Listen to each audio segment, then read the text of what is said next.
A Maryland woman says she was drugged and kidnapped on vacation in Africa and barely escaped with her life. She's just gotten home, and tonight she shares her story with Bob Barnard.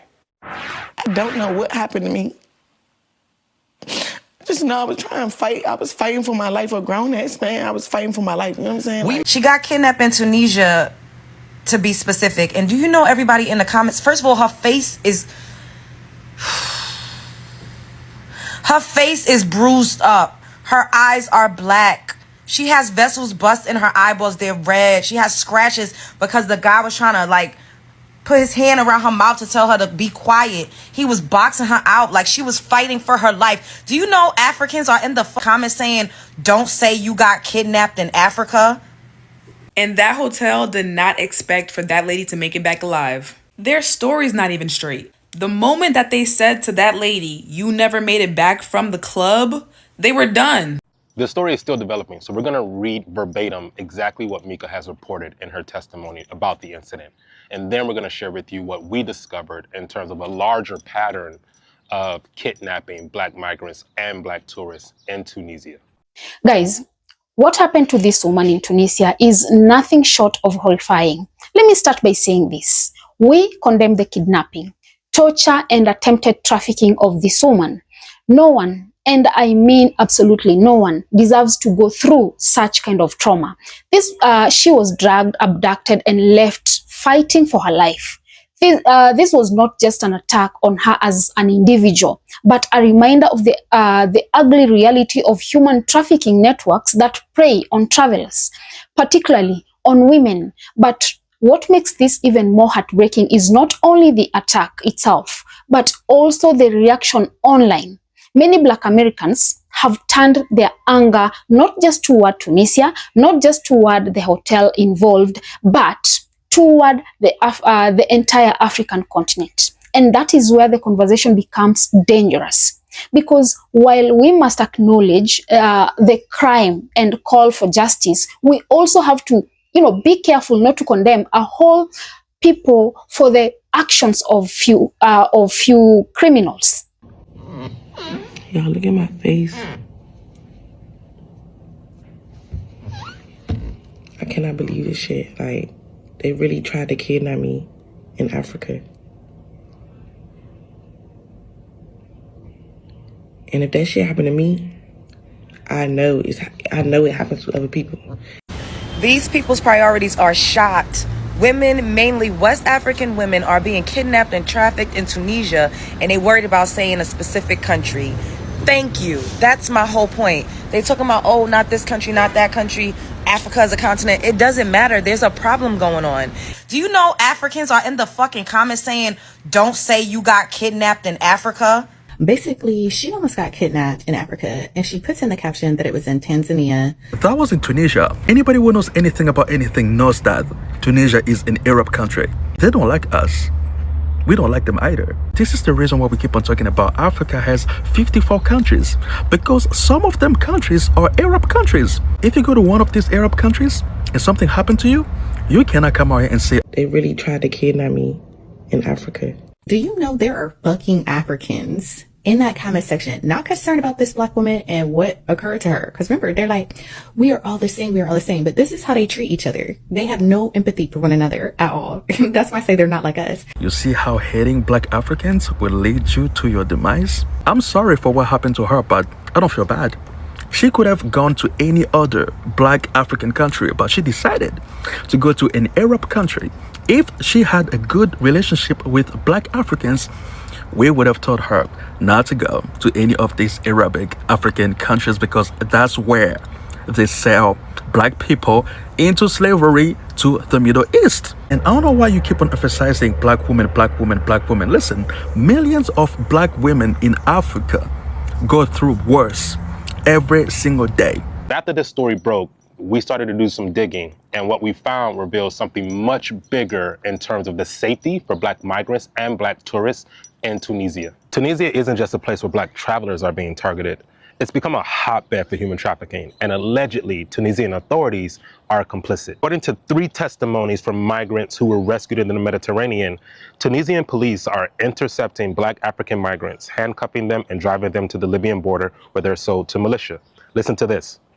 One survivor named Charlie from Cameroon said, the Tunisian police sold us to kidnappers, Libyan bandits. The selling price was 150 dinars, approximately $25, less than the price of a goat.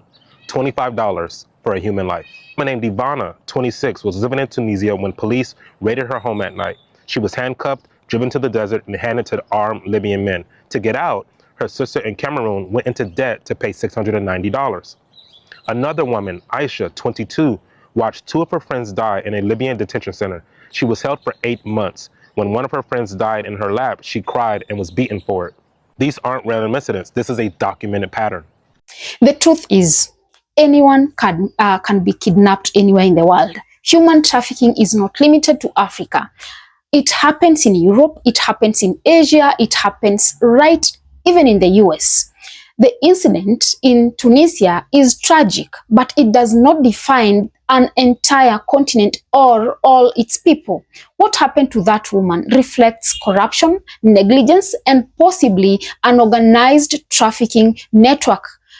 Issues that exist in many countries. But when someone online voices say, never go to Africa, Africa is poor and unsafe, they are erasing the reality that Africa is vast, diverse, and home to millions of safe, thriving communities. And let's be honest, dismissing an entire continent based on one traumatic story is not fair. In fact, it hurts. The very bond that should exist between Black people across diaspora. We should be united in condemning trafficking, not divided by stereotypes. Let's take a moment to unpack why this conversation has become so heated. A Black American woman went on, a vacation to Tunisia, and instead of being protected by the very hotel she paid to stay in, she was failed. Failed by the hotel staff who gaslighted her, failed by the authorities who refused to, take her seriously, and failed by a system that should have put her safety first.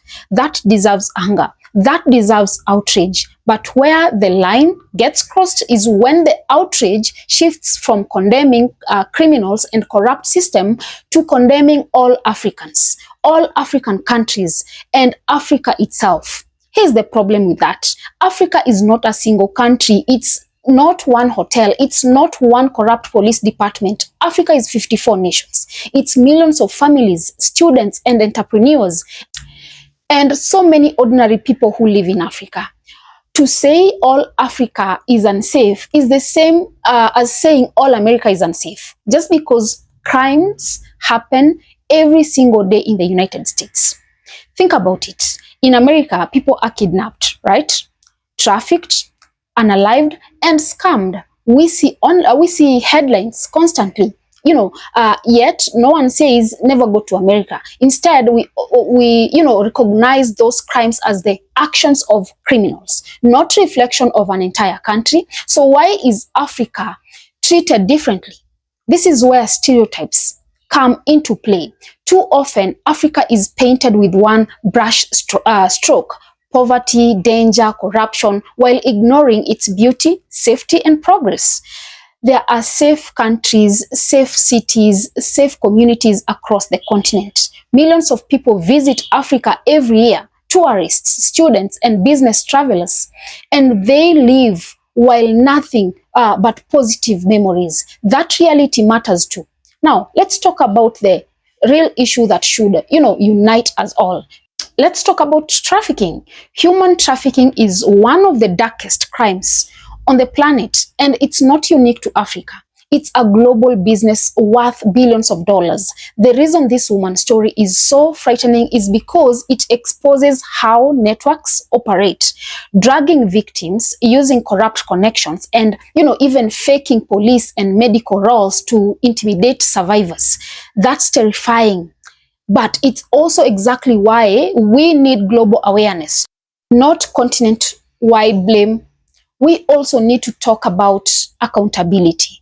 If the hotel truly refused to show security footage, if the staff really tried to cover up what happened, then they must be held accountable. That is not just bad customer service, that's complicity in a serious crime. And if local authorities lied, ignored, or fail to investigate, that's corruption. That must be challenged. But blaming all Africans does nothing to bring justice to the victim. What it does instead is fuel division between Black Americans and Africans, when unity is what we need the most. This incident should make us more cautious when we travel. Travel in groups, stay alert, and research your destinations, but it should not make us dismiss Africa as a whole, because the truth is, Africa is not just danger. Africa is culture, Africa is history, Africa is beauty, Africa is resilience, and Africans are not the enemy. They are brothers and sisters who also want safety, peace, and dignity. So let's be clear. We condemn what happened to that woman. We demand accountability from the hotel, from the authorities, and from anyone who tried to cover up for whatever happened. We acknowledge the trauma she went through and stand with her in demanding justice. But we also rejected the dangerous idea that one tragic event defines an entire continent. Because if we let that narrative take root, we are not only failing the victim, we are failing each other. Instead of dividing, let's unite around the shared fight against trafficking, against corruption, and against injustice. Guys, let me know what are your thoughts about this particular topic. Also, remember to subscribe, like, and share as well. And until next time, bye-bye.